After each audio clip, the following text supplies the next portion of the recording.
I think it's about that time where we're all kind of getting sick of our own cooking and in desperate need of some recipe inspiration. So here are my all-time favorite Asian-inspired recipes to cook while in quarantine.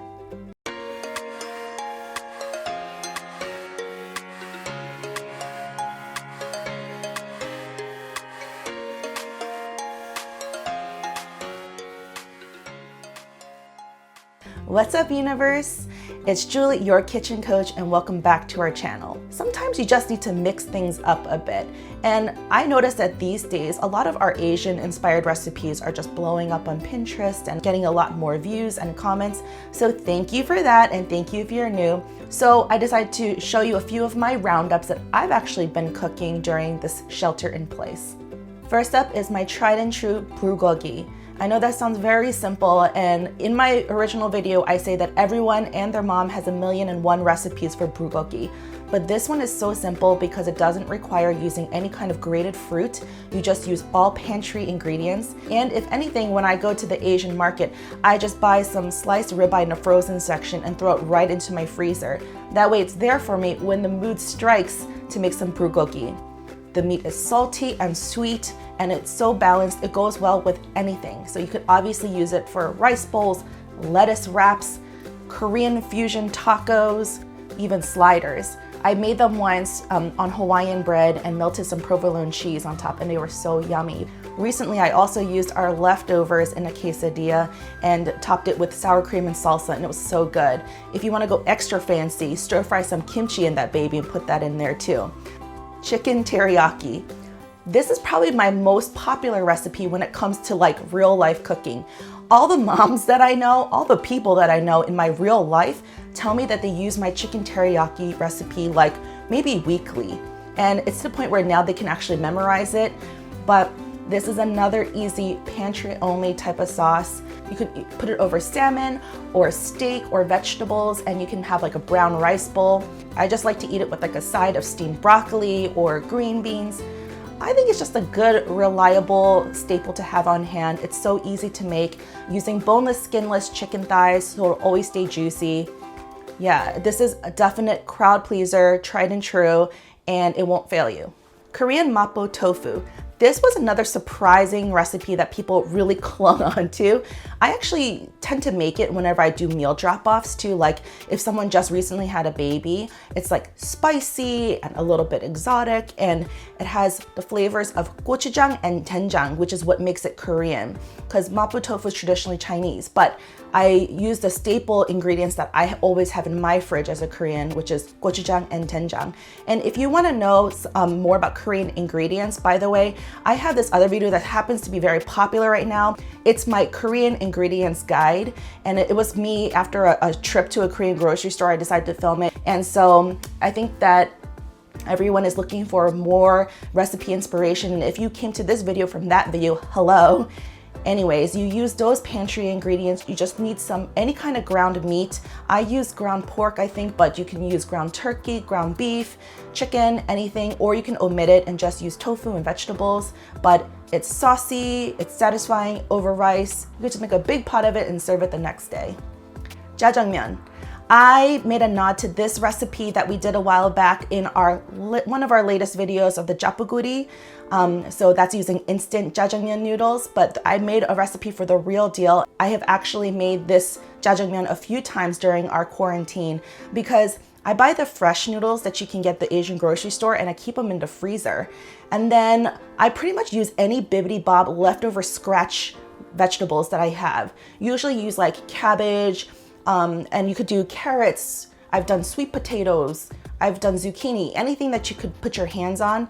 And in my original recipe, I used pork, like pork loin, but I've recently started using ground beef because I always tend to have ground beef in the freezer too. So I just use a little bit of that. And I know that a lot of vegetarians watch my channel and they're like, oh, I don't want to use the meat. It's really not necessary. You don't have to put it in. But Lincoln loves it. It's family friendly. I usually eat it over noodles, but sometimes over rice. Like if I have leftover sauce, I put it over rice the next day and put a fried egg on top, and it becomes like a whole other meal.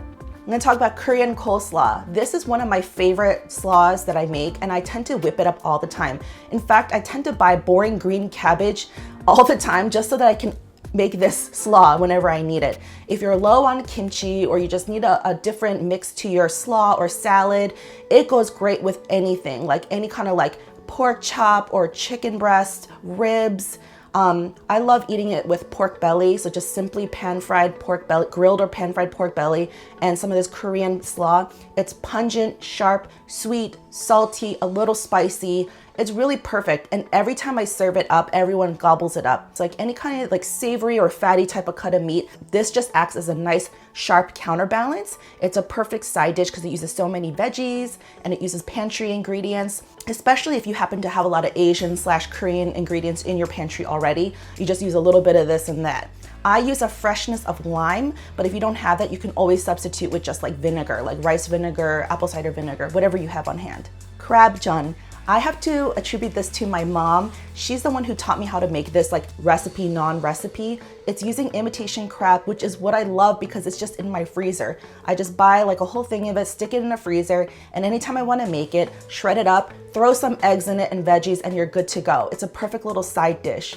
And people have been writing to me and telling me how successful it is for them and how much their family loves it. It doesn't use flour, so you're not gonna be fighting for every flour like everyone else. It's just eggs and pretty much crab sticks. It is kid friendly. I use like a red chili or like jalapeno in my recipe, but you can omit it. I usually do that for Lincoln, and then sometimes I substitute with sweet bell pepper instead, but you could throw any little scraps of things in there too, and it's just wonderful. Let me talk about banh mi hot dogs. It's the Vietnamese sandwich that has like the pickled vegetables and all that kind of stuff on top.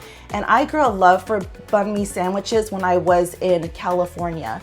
And I mean, you could just get those kind of sandwiches left and right wherever you go. So if you want something different, you know, kind of like as this weather is getting warmer, it's turning more into summer weather and you're outside grilling and you have hot dogs, all you have to do is just add these simple little twists of pickled vegetables that take no time at all. They're just made quickly and with very simple pantry ingredients.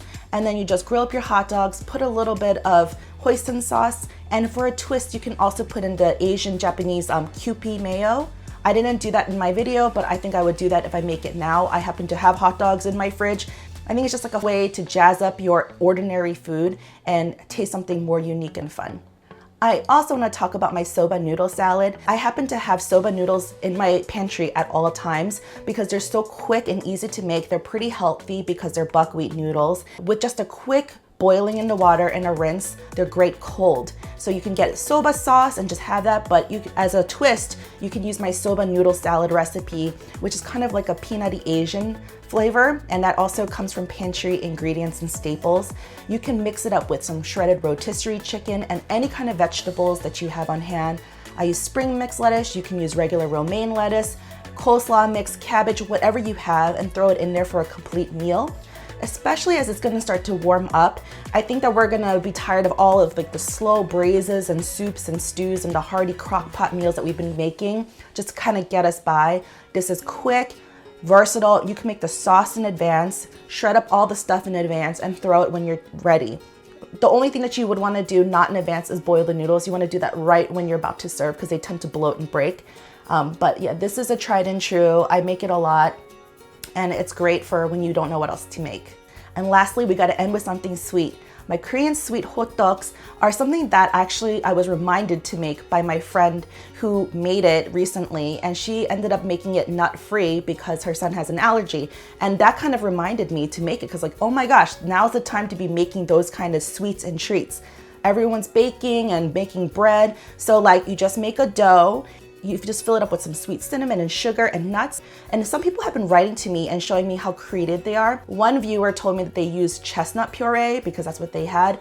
And again, my friend did it nut-free, so I guess just with the cinnamon and sugar. You can try doing some sesame seeds, whatever floats your boat. I mean, if you want to be really creative, you could even do like something like Nutella and stuff in there. But it's very versatile, so crispy on the outside, chewy and fluffy and doughy on the inside, and you just feel like you're walking on the streets of Seoul. I have a whole ton more of Asian-inspired, summer-inspired, and Korean-inspired recipes on our blog, chefjulian.com, or you could search through our playlists in our videos and just look around. Thank you so much for those who have recently joined us in like, I would say the last month or two. We see you, we notice you, welcome to our universe. If you are already part of our universe and are familiar with our recipes, let me know in the comments which one of these have you been making during your stay in place. What is your tried and true? Because I know that you're out there and you always share with me. Make sure you push like, leave a comment down below, subscribe to our channel, and hit that bell for notifications so that you know every time we post a new video like this one. I hope you guys are all staying sane. I know it's hard right now, but please stay healthy, safe, and sane during this time. Thanks so much for watching. I'll see you next time. Bye.